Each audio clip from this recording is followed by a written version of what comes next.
Selamat bergabung di channel kebanggaan kita, Polisi Oh Polisi. Melalui media ini, kita menyajikan tayangan berbagai informasi tentang polisi yang bersifat sensitif, namun dibahas secara objektif dan edukatif. Selamat menyaksikan.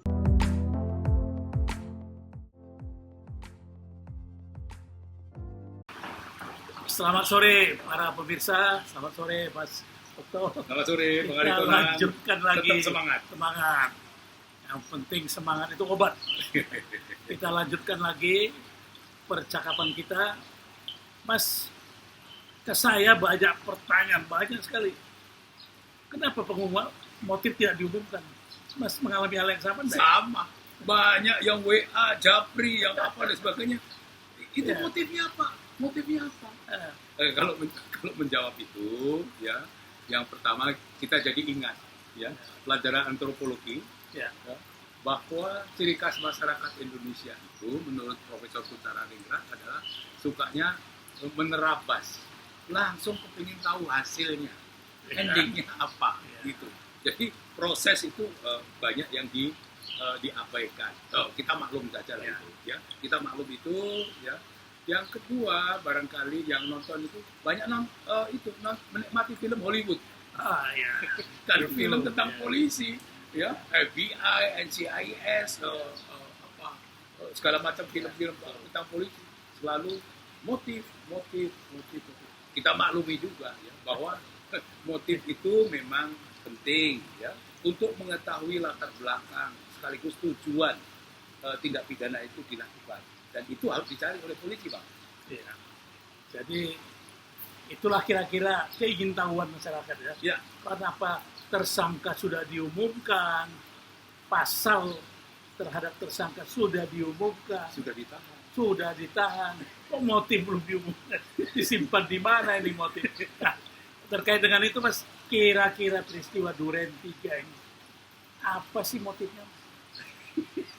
Saya ikut-ikutan dinanya. Udah ketularan. Ketularan. Masuk ini teorinya Profesor Putaraningrat. Ya. Jadi kita harus tahu, ya, kasus ini tidak mudah karena melibatkan petinggi Polri di rumah dinas, banyak anak buahnya di situ, ya, kan seperti itu kejadiannya. Ya. Sehingga ada hambatan, ada barrier, ya. Kemudian ditetapkan Jenderal Verdi Sambo Ya. itu melanggar kode etik. Itu maksudnya menghilangkan barrier. Maka ditempatkan di tempat khusus selama 30 hari. Ya. Itu ada aturannya. Kan begitu. Tapi pengumuman jadi tersangka baru kemarin, Bang. Ya. Ini yang masyarakat lupa.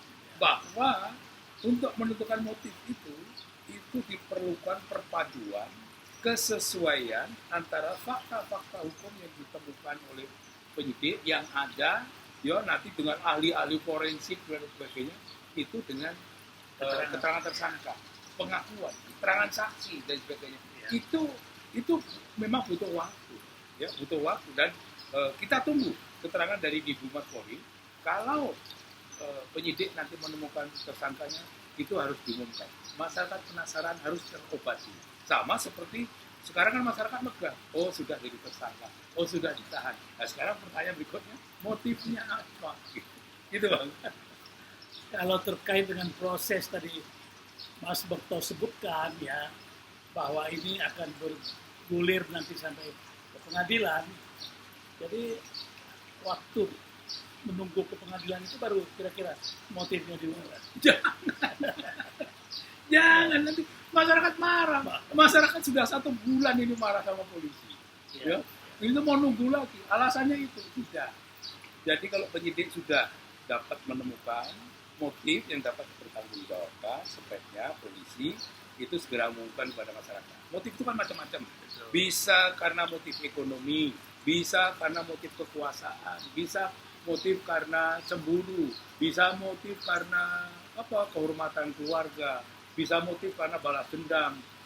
Itu semua yang dicari penyidik, ya. Penyidik tidak hanya mencari ini pasal mana yang paling tepat, pembunuhan berencana kah, pembunuhan kah, tidak hanya itu, tapi juga motif itu penting untuk dicari, ya. Motif bisa cepat, bisa lambat, tapi saya maklum maklum tidak sama dengan setuju ya, lebih bagus terlambat daripada tidak sama sekali ya, karena tersangkanya baru diumumkan kemarin. Ini masalah harus tahu, tersangka baru diumumkan kemarin, kita tunggu. Iya, jadi perlu waktu ya, perlu waktu untuk nanti penyidik mengumumkan motif itu. Ya, kita sabarlah menunggu. Tapi kaitan dengan proses penyidikan, seberapa penting motif itu bagi seorang penyidik? Menurut saya penting, ya, karena itu motif itu bisa menentukan pasal mana. Ya, misalnya, ya, motif itu terungkap misalnya dari kesaksian beberapa orang. Oh, akan saya habisi itu. Ya.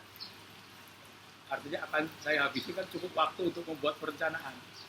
Artinya pasalnya bisa bukan pembunuhan tapi pembunuhan berencana.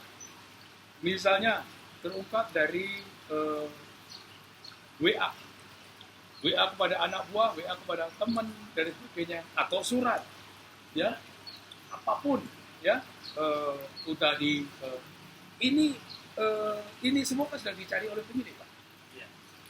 Jadi motif itu bisa menentukan pasal apa, termasuk tadi orang itu sebagai pelaku, sebagai perencana, sebagai turut serta atau bersama-sama, atau sekedar membantu dan sebagainya. Itu pasalnya beda-beda, Pak.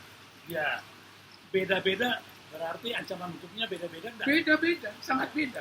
Tidak ada pasal dalam KUHP yang mengatakan dipidana sama dengan pelaku, satu orang yang menyuruh melakukan, membantu melakukan, turut serta melakukan. Ya, pasalnya boleh beda-beda, tapi kualitasnya tetap pelaku.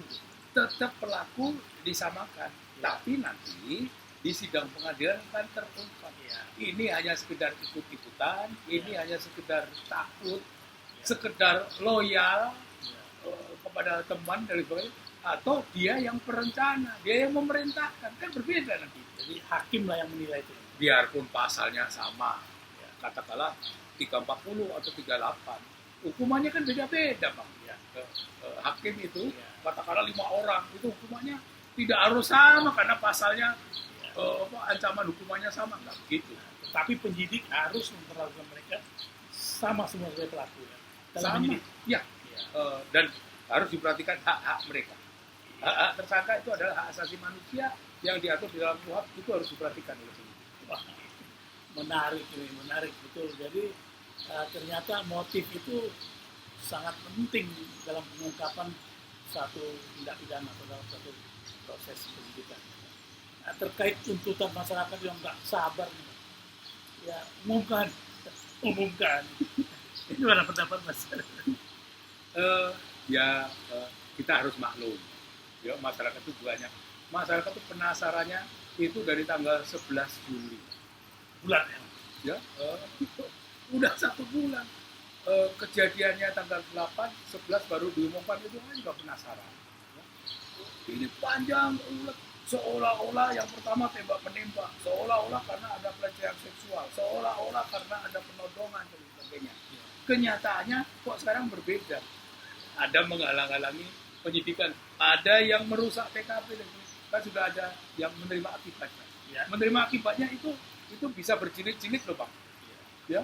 Yang pertama dinonaktifkan 3, kemudian dimutasi 25. Sekarang berkembang menjadi 31 kan? 31. Itu baru gerbong yang ketiga. Ada kemungkinan nanti timbul gerbong keempat, kelima dan seterusnya. Iya, demikian pemirsa, apa yang disampaikan Mas Bekto tadi, kita harapkan kita bersabar.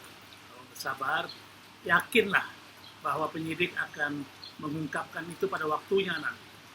Apa yang sudah kita lihat sekarang ini, kesungguhan penyidik sangat luar biasa. Kita doakan mereka tetap sehat, kuat, dan mampu menuntaskan kasus ini sebagaimana harapan kita bersama. Terima kasih Mas Bekto. Terima kasih, tetap semangat. Tetap semangat.